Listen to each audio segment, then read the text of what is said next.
Your metabolism is being destroyed right now by diet strategies you believe are helping you lose weight.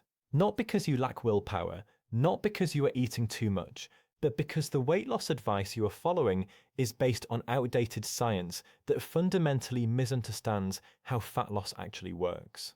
These mistakes are not minor tactical errors, they are catastrophic metabolic interventions that shut down fat burning, increase hunger hormones, reduce muscle mass, and guarantee that any weight you lose will return with additional pounds within months. The tragic part is that these mistakes are recommended by mainstream diet programs, promoted by fitness influencers, and even endorsed by some healthcare professionals who have not updated their knowledge in decades. You are being told to eat less and exercise more without any consideration for hormonal regulation, metabolic adaptation, or the biological mechanisms that control body composition. You are being told to avoid fat and count calories without understanding that fat loss is a hormonally mediated process that has almost nothing to do with calorie restriction. And you are being told that weight regain after dieting is your fault, a failure of discipline, when in reality, it is the predictable physiological consequence of metabolic damage caused by the diet itself. 5 specific mistakes are sabotaging your weight loss efforts, and until you understand and correct them, you will continue to struggle with weight regardless of how much effort you apply. Hi, I'm Dr. Alex. I am an emergency medicine doctor, and after nearly 10 years in the emergency department, I have seen the long-term health consequences of yo-yo dieting, metabolic dysfunction, and obesity manifest as diabetes, cardiovascular disease, and early mortality in patients who spent decades fighting their weight with strategies that were doomed to fail from the start. My goal now is to help people understand the biological reality of fat loss so they can stop wasting years on ineffective approaches and start using interventions that actually work. And I want to take just a few seconds here to make you a promise. I promise to keep creating the most helpful videos I possibly can, grounded in the latest research and science to help you live longer and healthier lives. And all I ask in return is that you give this fairly new channel a chance and hit the subscribe button. If you get to the end of this video and you did not think it was worth your time or you have not learned something new, then feel free to unsubscribe. No hard feelings. But if you give me your time and your attention, I will give you everything I have learned from over a decade in medicine. So please help me out. Hit the subscribe button to help this channel reach more people like you. And let us continue with the video. Before we talk about the 5 diet mistakes sabotaging your weight loss, we need to understand why conventional weight loss advice fails for most people. The dominant paradigm in nutrition and weight loss for the past 50 years has been the calorie balance model. This model states that weight loss is simply a matter of consuming fewer calories than you burn, creating an energy deficit that forces your body to use stored fat for fuel. The advice that flows from this model is straightforward. Eat less, move more, and the weight will come off. But decades of research and clinical experience have demonstrated that this model is fundamentally incomplete. While it is true that you cannot gain weight without consuming energy and you cannot lose weight without mobilizing stored energy, the calorie balance model ignores the hormonal and metabolic mechanisms that determine where energy comes from, where it goes, and how your body responds to calorie restriction over time. Your body is not a simple furnace that burns fuel indiscriminately. It is a complex hormonal system that tightly regulates energy storage and expenditure through multiple feedback loops designed to maintain body weight within a narrow range. When you reduce calorie intake below your body's set point, these regulatory mechanisms activate to defend against weight loss. Your metabolic rate drops, your hunger hormones increase, your satiety hormones decrease, and your body preferentially burns muscle tissue rather than fat to preserve energy stores. Research published in the American Journal of Clinical Nutrition tracked participants from the Biggest Loser television show for 6 years after the competition ended. Despite consuming fewer calories than they did before the show and maintaining higher levels of physical activity, the vast majority regained most or all of the weight they lost. The reason was metabolic adaptation. Their resting metabolic rate had dropped by an average of 500 calories per day, below what would be predicted for their body size. meaning their bodies were burning 500 fewer calories per day than people of the same weight who had never dieted. This metabolic suppression persisted for years, making weight maintenance nearly impossible without severe calorie restriction that was unsustainable long term. This is not a failure of willpower. This is a predictable biological response to calorie restriction that the calorie balance model completely fails to account for. The solution to sustainable fat loss is not eating less.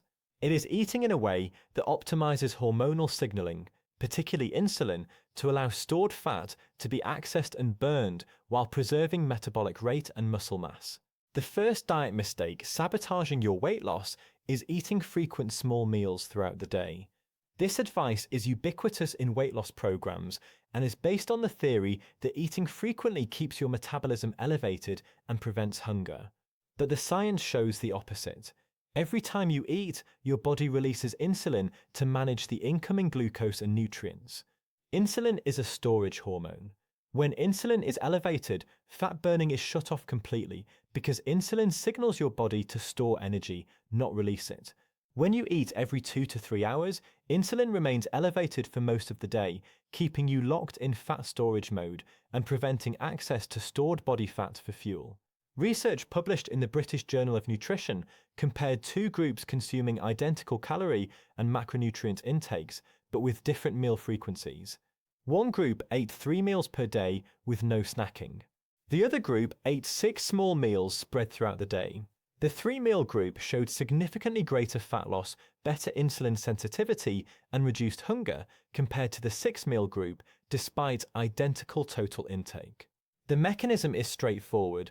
Longer periods between meals allow insulin to drop, which activates hormone-sensitive lipase, the enzyme responsible for breaking down stored fat into fatty acids that can be used for energy. When insulin never drops because you are eating constantly, this fat-burning process never activates.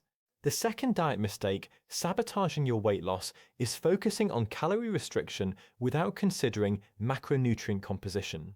The calorie balance model treats all calories as equivalent, suggesting that 100 calories of sugar has the same metabolic effect as 100 calories of protein or fat. This is demonstrably false. Different macronutrients trigger different hormonal responses that profoundly affect fat storage, hunger, and metabolic rate. Carbohydrates, particularly refined carbohydrates and sugars, spike insulin more than any other macronutrient. High insulin levels not only prevent fat burning, but also promote fat storage by shuttling glucose into fat cells and blocking the release of stored fat. Protein has a minimal effect on insulin and requires significant energy to digest and process, a phenomenon called the thermic effect of food.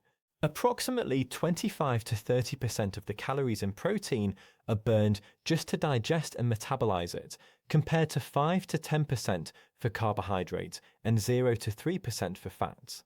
Fat has virtually no effect on insulin and provides satiety signals that reduce hunger. A diet high in refined carbohydrates will trigger constant insulin spikes, promote fat storage, and generate hunger and cravings even when calorie intake is restricted.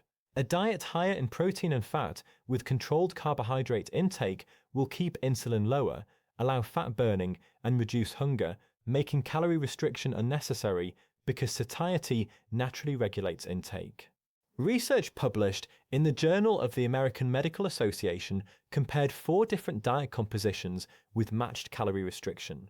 The diets ranged from very low fat, high carbohydrate to very low carbohydrate, high fat. The low carbohydrate, high fat group lost significantly more weight, lost more body fat, preserved more muscle mass, and showed better improvements in metabolic markers, including triglycerides and HDL cholesterol, compared to the high carbohydrate, low fat group. Despite identical calorie intakes, the difference was entirely attributable to hormonal effects of macronutrient composition. Insulin remained lower on the low carbohydrate diet, allowing sustained fat oxidation, while the high carbohydrate diet kept insulin elevated and prevented fat mobilization. The third diet mistake sabotaging your weight loss is excessive cardio exercise without resistance training. Cardio exercise burns calories during the activity, which seems like it should promote fat loss, but prolonged cardio, particularly when combined with calorie restriction, triggers metabolic adaptation that reduces resting metabolic rate. Your body interprets the combination of low calorie intake and high energy expenditure as a famine threat and responds by becoming more metabolically efficient, meaning it burns fewer calories at rest to conserve energy. Studies have found that individuals who perform large amounts of cardio while dieting experience significant drops in resting metabolic rate that persist long after the diet ends. Additionally, excessive cardio without adequate protein intake and resistance training causes muscle loss. Muscle is metabolically active tissue that burns calories even at rest. When you lose muscle, your resting metabolic rate drops further, making it progressively harder to maintain weight loss. Resistance training preserves and builds muscle mass, which maintains metabolic rate and improves body composition by increasing the ratio of muscle to fat. Research published in Obesity compared two groups of overweight adults following calorie-restricted diets. One group performed only cardio exercise, the other group performed resistance training. Both groups lost similar amounts of total weight, but the resistance training group lost almost exclusively fat while preserving muscle mass, whereas the cardio-only group lost significant amounts of both fat and muscle. 6 months after the intervention ended, the resistance training group had maintained their weight loss, while the cardio-only group had regained most of the weight they lost. The difference was metabolica. The resistance training group maintained their resting metabolic rate by preserving muscle, while the cardio-only group experienced metabolic suppression from muscle loss. The fourth diet mistake sabotaging your weight loss is consuming artificial sweeteners and diet products to reduce calorie intake. Artificial sweeteners are marketed as a way to satisfy sweet cravings without the calories of sugar, and many dieters consume large amounts through diet sodas, sugar-free desserts, and low-calorie packaged foods. But research shows that artificial sweeteners disrupt metabolic function in ways that promote weight gain rather than weight loss. The first mechanism involves insulin. Despite containing no calories, artificial sweeteners trigger insulin release through taste receptors that signal incoming sugar. This insulin response without accompanying glucose creates a mismatch that can cause reactive hypoglycemia, triggering intense hunger and cravings. The second mechanism involves gut microbiome disruption. Artificial sweeteners alter the composition of gut bacteria in ways that impair glucose metabolism and promote insulin resistance. Studies have found that people who regularly consume artificial sweeteners have higher rates of metabolic syndrome, obesity, and type 2 diabetes compared to those who avoid them, even after controlling for other dietary factors. Research published in Nature demonstrated that artificial sweetener consumption altered gut bacteria in ways that cause glucose intolerance in both mice and humans.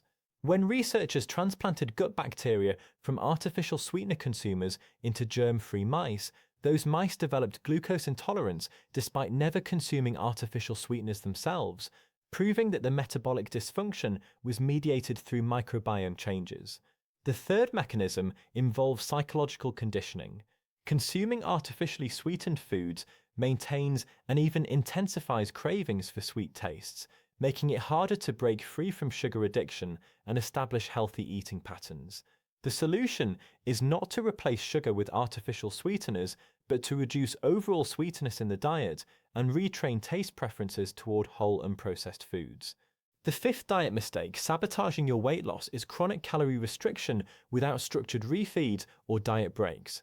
When you maintain a calorie deficit for extended periods, your body adapts by reducing metabolic rate, increasing hunger hormones, including ghrelin, and decreasing satiety hormones, including leptin. Leptin is particularly important because it signals energy availability to your brain. When leptin drops too low, your brain interprets this as starvation and initiates powerful compensatory mechanisms, including increased hunger, reduced energy expenditure, and preferential fat storage when food becomes available. Chronic dieters often find themselves in a state where they are eating very little, feeling constantly hungry, and unable to lose weight because their leptin levels have crashed and their metabolic rate has plummeted. Research has shown that incorporating structured refeeds, which are planned periods of increased calorie intake, particularly from carbohydrates, or diet breaks, which are periods of eating at maintenance calories, can prevent or reverse some of these adaptations. Refeeds temporarily boost leptin, which signals to your brain that you are not starving and allows metabolic rate to recover. Diet breaks give your body time to adapt to a lower body weight before continuing fat loss, preventing the severe metabolic suppression that occurs with continuous restriction.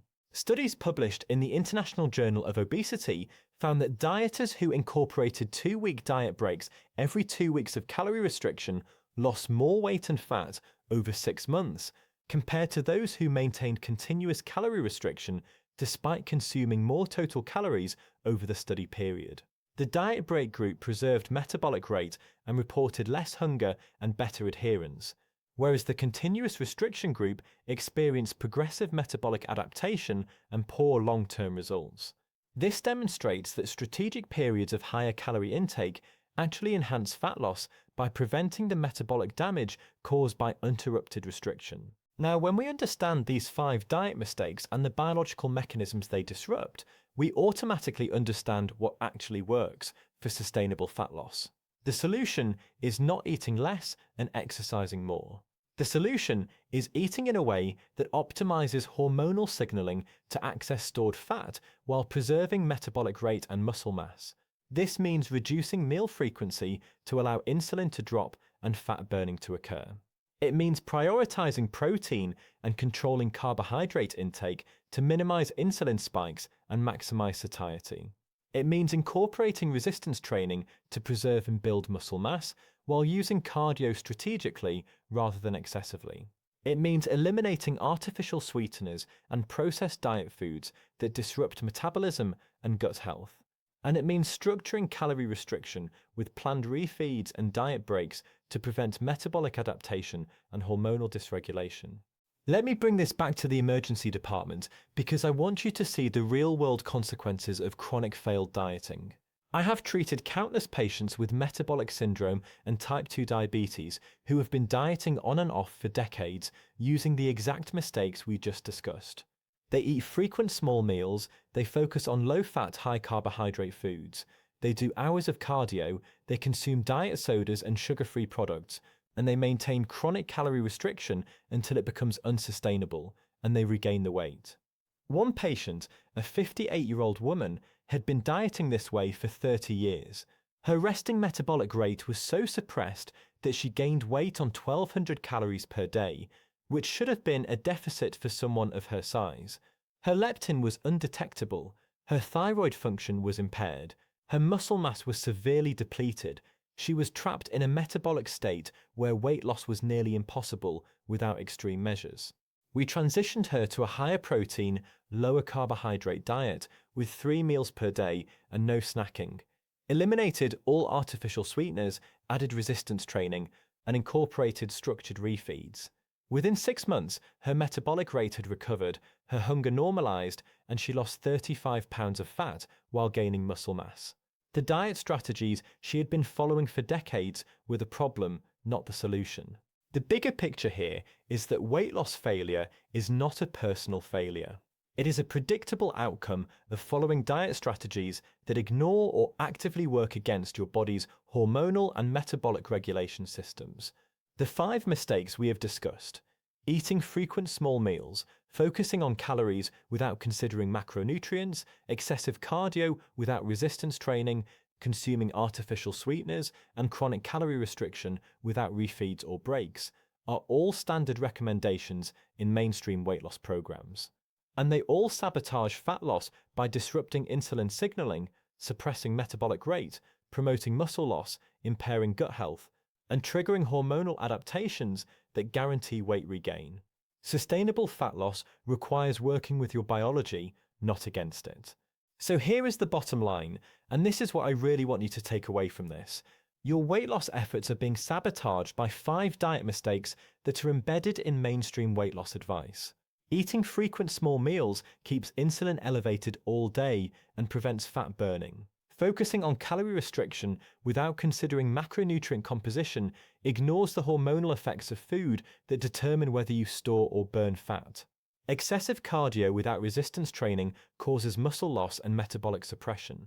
Consuming artificial sweeteners disrupts glucose metabolism and gut health while maintaining sugar cravings. And chronic calorie restriction without structured refeeds or diet breaks causes severe metabolic adaptation that makes weight loss impossible and weight regain inevitable. The solution is not more willpower or more restriction. The solution is eating in a way that keeps insulin low through reduced meal frequency and controlled carbohydrate intake, prioritizing protein to preserve muscle mass and increase satiety, incorporating resistance training to maintain metabolic rate, eliminating artificial sweeteners and processed diet foods, and structuring calorie deficits with planned periods of higher intake to prevent metabolic damage. These strategies align with your hormonal and metabolic physiology rather than fighting against it. They work because they address the biological mechanisms that control fat storage and mobilization. And they produce sustainable results without the metabolic destruction caused by conventional dieting. And finally, just to end, please subscribe to the channel if you found this useful to help me reach more people like you.